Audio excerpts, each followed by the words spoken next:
كيف الصحة معانا اليوم.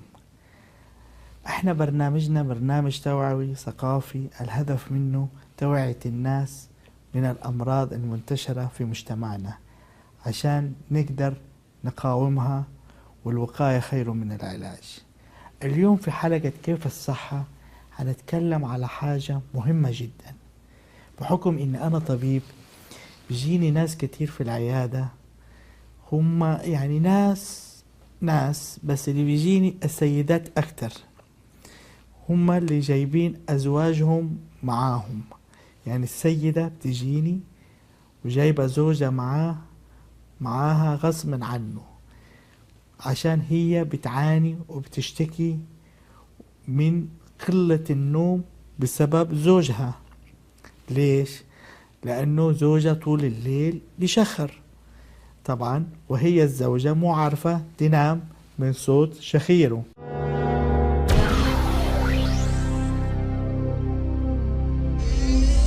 الشخير في الرجال أكثر ولا في النساء؟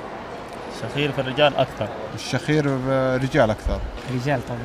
في الرجال الرجال. الشخير في الرجال أكثر ولا في النساء؟ لا ما حد قدرنا في الرجال. في الرجال. أظن الشخار أكثر عند الرجال من عند النساء.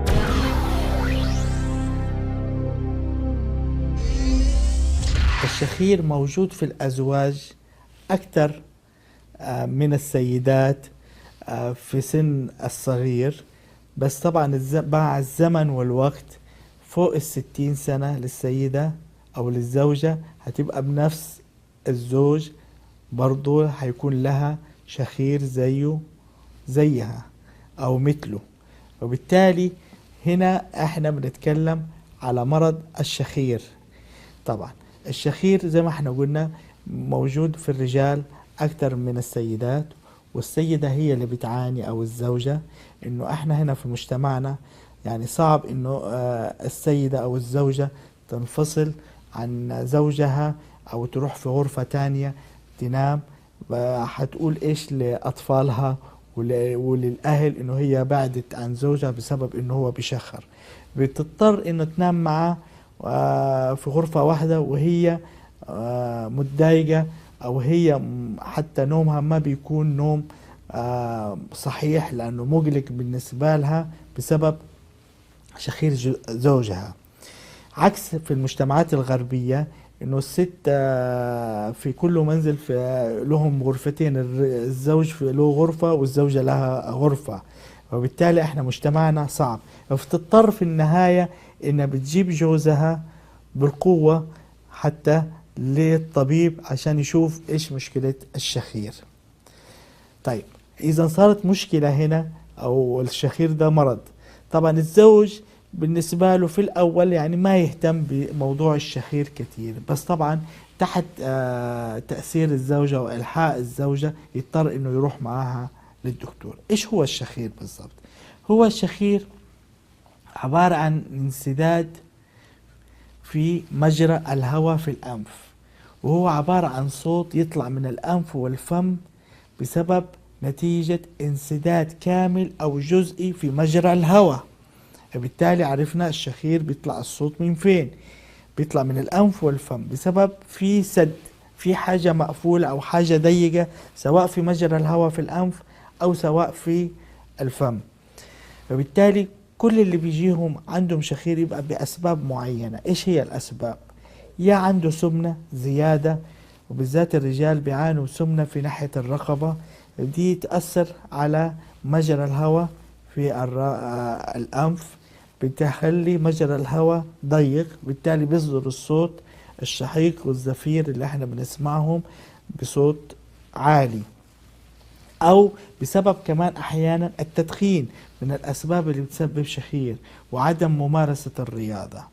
أو أحيانا بسبب أمراض موجودة في الأنف، مثل اللحمية، مثل الجيوب الأنفية في الأنف، مثل مشاكل في الحلق، في البلعوم. أحيانا هذه المشاكل بتسبب نوع من أنواع الشخير. أحيانا كمان الرجال فوق 40 سنة بيحصل لهم نوع من سقوط سقف الحلق. السقف الحلق طبيعي بينزل شوية، وهذا بيخليه لما بينام ويدخل الهواء بيضرب في سقف الحلق، بيسبب الصوت اللي احنا بنسمعه بالشخير. كل هذا مو مشكلة. المشكلة أكتر إنه ممكن يطور الشخير اللي يصير حقيقي مشكلة كبيرة جدا، إنه يبدأ يأثر على القلب ويأثر على خلايا المخ. كيف؟ أحيانا بيوصل الشخير أو الحالات المتأخرة من الشخير بيعمل اضطراب في النوم، ويعمل أحيانا توقف التنفس أثناء النوم. يعني أحيانا كتير ناس بيقول لك أنا نايم أقوم مفزوع، أحس إنه نفسي اتكتم أو وقف نفسي. هذه هنا من الخطورة. ليش؟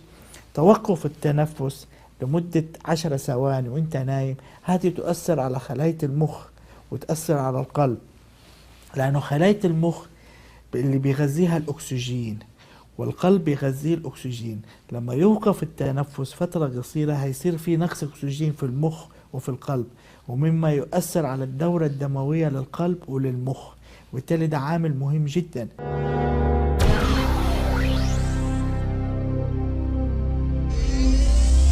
أعراض الشخير إنه تحس إنه الإنسان بيبقى عنده كسل وخمول طول اليوم. ليه؟ لأنه نايم مو مرتاح، نومه فيها اضطراب في النوم، بالإضافة لتوقف النفس بيخليه يقوم مفزوع دايما من النوم. دي نمرة واحد. هتلاقي حس إنه الإنسان اللي بيعاني من الشخير يبقى عنده كسل وخمول طول اليوم. غير كده حتى بتقل الإنتاجية حقته في العمل. ليش؟ لما قاعد في العمل مش مركز، ويبقى الذاكرة حقته كمان ضعيفة، وبالإضافة إنه في صعوبة في التركيز لأنه مو نايم. طيب كمان إنه بيشتكي من حاجة مهمة جدا، غير إنه صعوبة في التركيز إنه هو أحيانا بينام في النهار كتير أو بينام في عمله، يعني كل شوية عنده رغبة في النوم، ينام شوية ويصحى شوية في العمل حتى أو بالنهار. دي كلها عوامل بتساعد إنه على الخمول وعلى الكسل. غير كده إنه في المستقبل كمان ممكن تأثر على القلب عنده، بيأثر على خلايا المخ وعلى الدورة الدموية. غير إنه حتى كمان الأطفال، في أطفال يكون عندهم أمراض في الأنف بسبب جيوب أنفية ويصير عندهم شخير، يأثر على النشاط حقتهم وعلى الحركة وعلى الذكاء كمان يأثر عليهم. ومن أعراض الشخير كمان إنها بتسبب الصداع عند الاستيقاظ ومشاكل للرئة. ليش مشاكل للرئة؟ لأنه الهواء اللي بيدخل للرئة يكون مو كامل وقليل، وفي نقص في الأكسجين، وبالتالي بيسبب أحيانا احتقان في الرئة.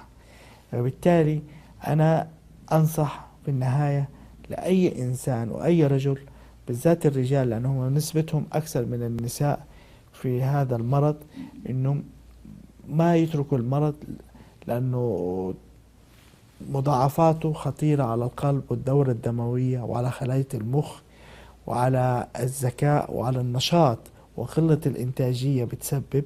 وأنصح كل رجل إنه يسرع في العلاج، وإنه كمان الزوجة هي تكون الضحية في النهاية، إنها ما بتعرف تنام من صوت الشخير.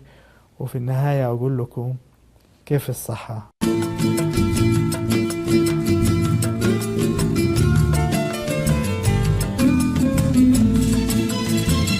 وسط الحياة ليه تدمر صحتك مع الإدمان؟ ألم وذل وهوان تدمر الإنسان.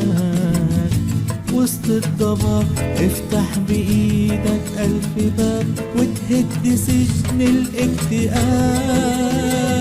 يا رب اشفي برحمتك كل مريض، يا رب اشفي برحمتك كل مريض، يا رب اشفي برحمتك كل مريض، يا رب اشفي برحمتك